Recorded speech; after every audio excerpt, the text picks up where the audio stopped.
Hello, I'm Reema Chandra and welcome to Cooking Without Boundaries. Cooking without boundaries to me means breaking out of many boundaries, whether it's cuisine, culture, or simple ones like recipes, ingredients, and skills. Creating conversations, sharing and nurturing my passion, and hoping to inspire you is what Cooking Without Boundaries means to me. Hello there. I am so excited to be with you again on this episode of Cooking Without Boundaries. I had so much fun cooking with grains and greens that I decided to do another episode of grains and greens. As you can see, I have a large selection of vegetables and a selection of different types of quinoa. So you get the idea. We'll be cooking with vegetables and quinoa today. We will make hot pot vegetables, which is essentially a baked vegetable casserole dish. We will then make fish patties, which is salmon patties with quinoa, and we will make tomato flavored quinoa with kale. So let's get started with this episode of Cooking Without Boundaries. Quinoa, which is generally used as grain, is technically not a grain because it does not belong to the grass family. Believe it or not, it belongs to a protein plant family where you would also find vegetables like spinach and beets. So it is not a grain, but it is used almost always as grain. Quinoa is very adaptable to difficult climate and hard terrain, and that's why I believe and they believe that it started growing in the Andes mountain range in South America. I'll tell you later about my trip to South America where we tasted some delicious quinoa. But there are about 120 known varieties of quinoa. Out of those 120s, there are about 3 that are very popular, and those are red quinoa, white quinoa, this is also known as pearl quinoa, and then this is a mix of black, red, and white. So there are 3 varieties that we know that we generally see in supermarket and other grocery stores and whole food stores. So black, red, and white. Today we will cook with pearl white quinoa, and as I go along I'll talk more about the nutritional values and the other interesting facts about quinoa. So let's get started with cooking and let's move to the stove. For vegetable hot pot, we have a medley of vegetables. Whatever little bit of each vegetable that I had in my refrigerator, I cut them up and mixed them up. There is carrots, pepper, mushrooms, green beans, onion, parsnip, celery, and I'm also going to add tomatoes and potatoes. So here I'm going to lay them flat in a baking dish. This is a baked dish, so then layer it up with tomatoes. These are grape tomatoes.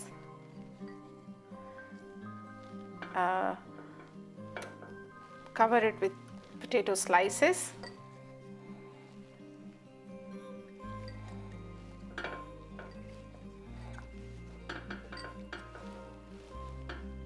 Looks very good. And now we are going to do garlic flavored olive oil that I have here. This is half a teaspoon, so we'll do half a tablespoon it is, so we'll do 1 tablespoon. And this is 1/4 teaspoon salt, but we will do half.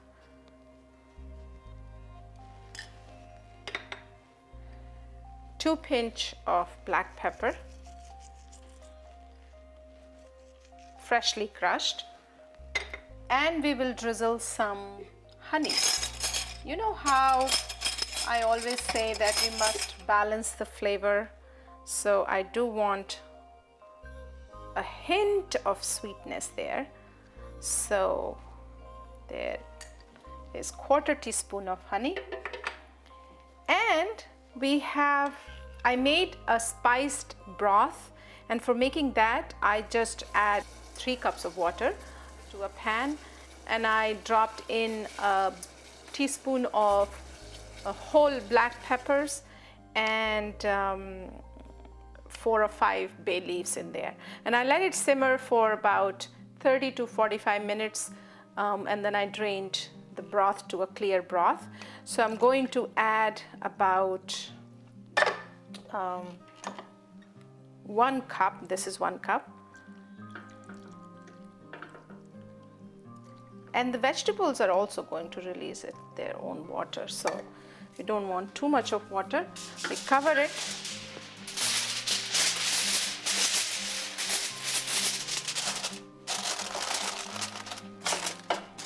Leave a little bit of opening here, and now we will put it in the oven on the middle rack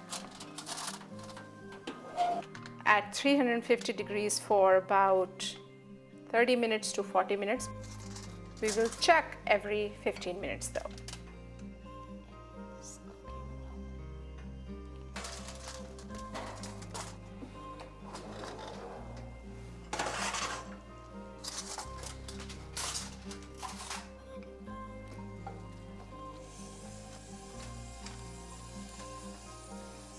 Baste it with melted butter, and then put the baking dish on top rack for broiling for about 2 minutes before taking it out. Vegetable hot pot is ready, so we serve it over a slice of bread here and let the bread soak in vegetable juices.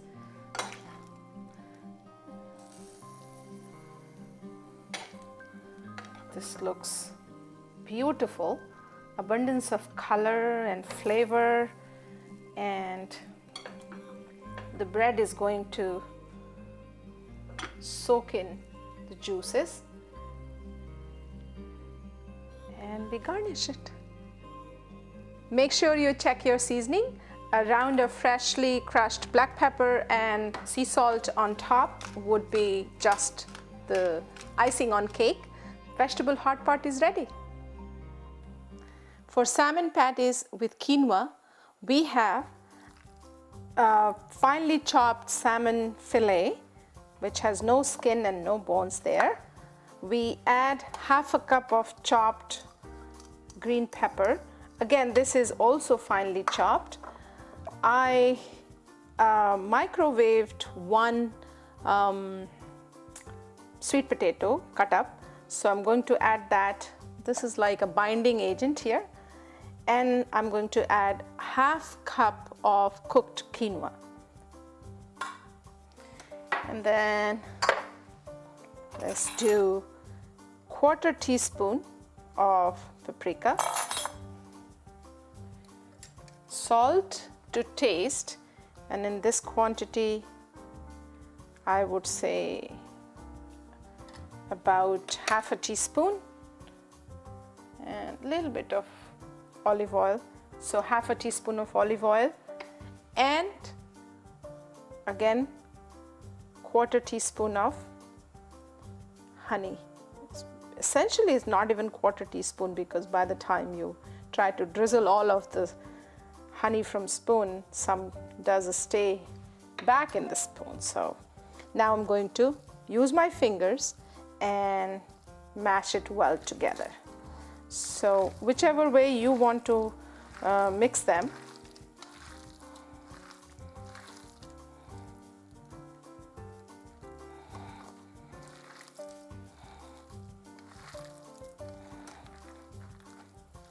And bits of sweet potato in there, they will hold the fish together, and then I mean, it's not that tight of a patty, so you don't want that, because then it might dry up. A lot of people and a lot of times I have seen salmon being blended in a blender with all of these various ingredients that whoever is cooking, they want to put anything that they want. But I like a little bit of texture in there, so I like to chop it fine instead of blending. And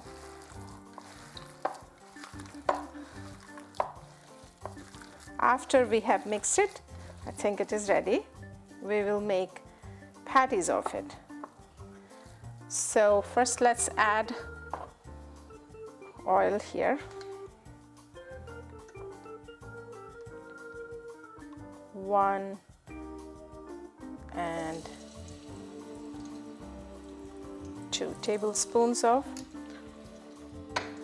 garlic flavored olive oil.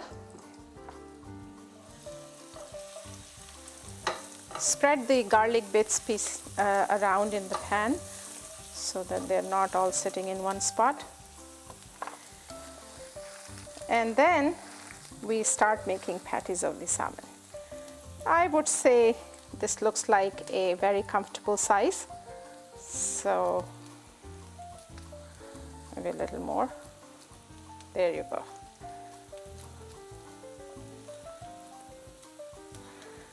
Quinoa is such a food item that it can take taste of whatever it is that you're putting in. And in this case, I feel that it just blends in with salmon and garlic and green pepper and doesn't stand out by itself. So easy to feed our children or people who do not especially like quinoa. Quinoa's nutritional values are so high. In 1 cup of uncooked quinoa, we have about 600 calories. So 1 cup of uncooked translates into 3 cups of cooked. So whatever amount you're wanting to put to your plate, accordingly you can calculate the calories, etc. But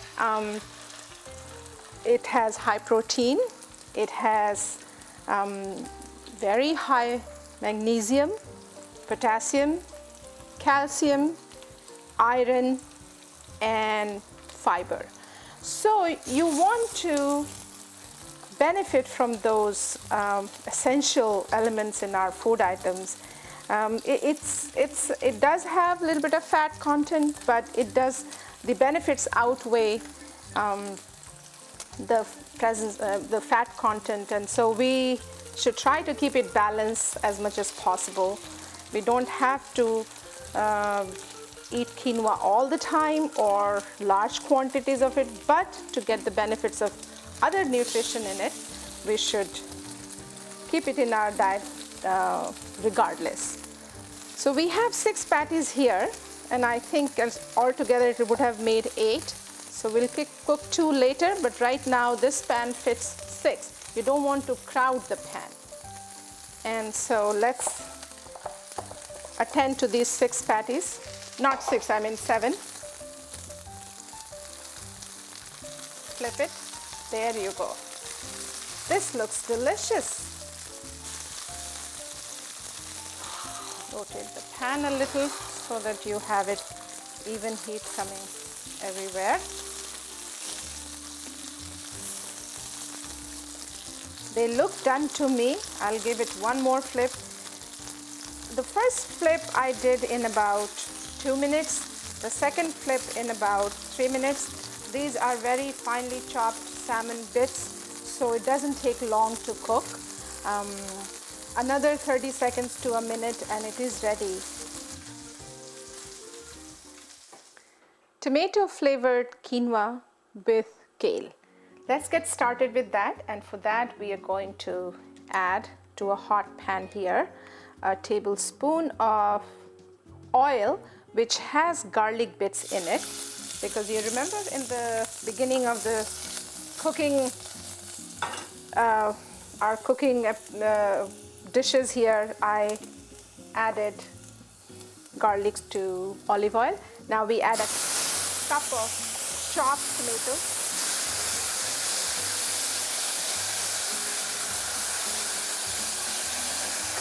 This is what it looks like.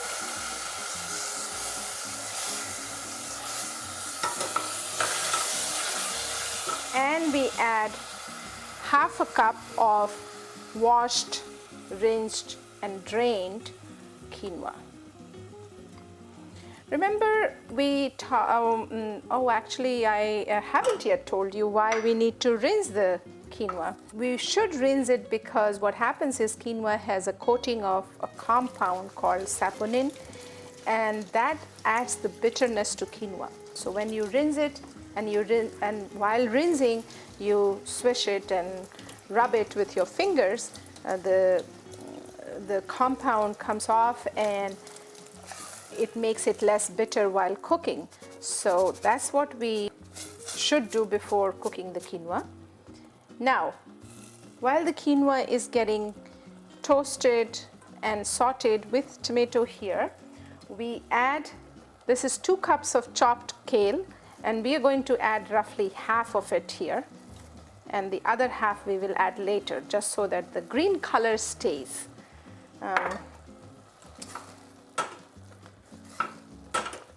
So this is what it looks like.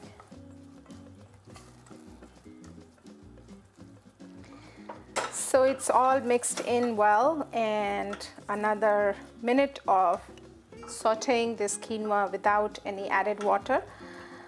Once that happens, we will add, because this was half cup of quinoa, we will add 1 cup of water. And before then we add 1/4 teaspoon of salt, a pinch of pepper, and water is right here.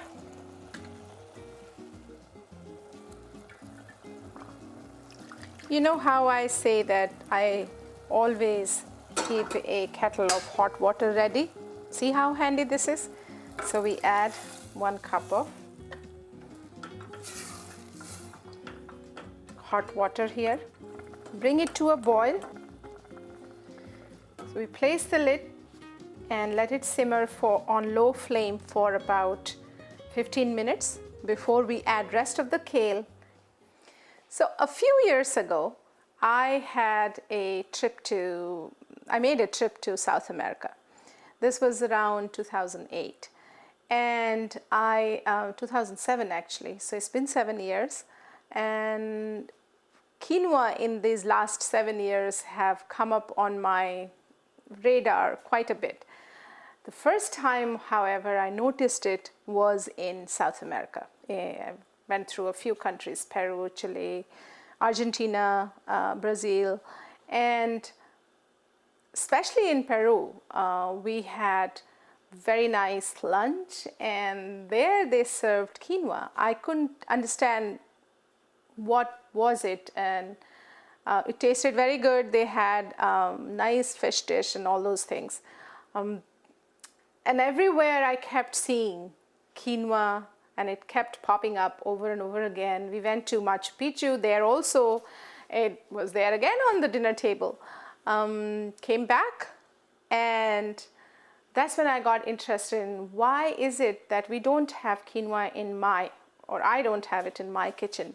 And I slowly started bringing it to my kitchen. Now I make it several times a week.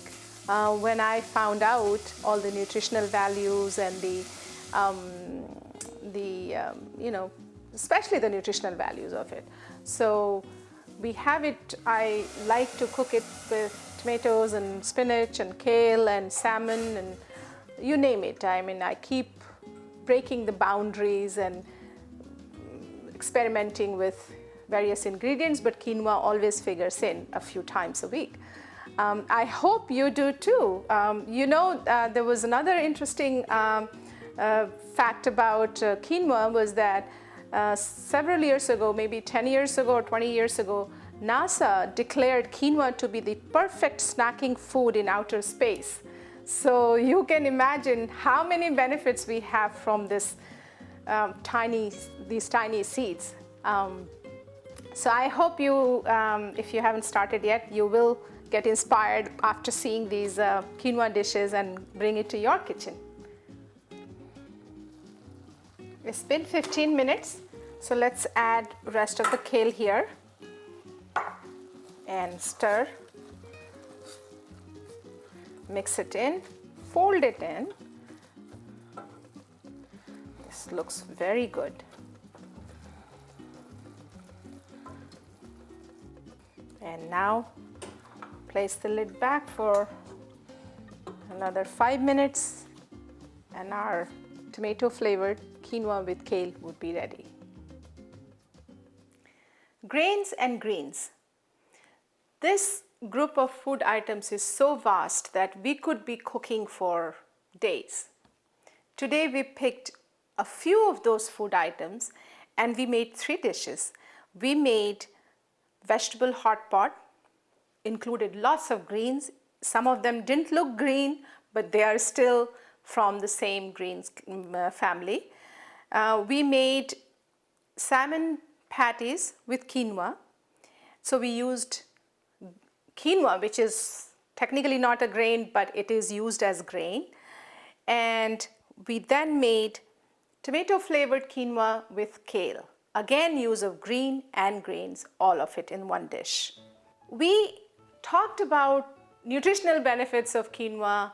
We talked about how we bring the balance into our meals by adding this or that, by letting go of a little bit of fat because we are getting abundance of protein and other minerals and nutrients, and keep the taste in the food so that we can keep eating over and over again. We blended it all together, we brought it all together, we brought the greens, the grains, the flavors of freshly crushed pepper, garlic, and our own desire to be free to cook anything we want. We came out of our boundaries. I'll be cooking again with quinoa, but today's show was so exciting. I hope you felt the same way that I did. Any question, any concern, any feedback, any ideas, please write to me at reema@sharontv.com or call me at 617-504-5136. Until next time, happy cooking without boundaries.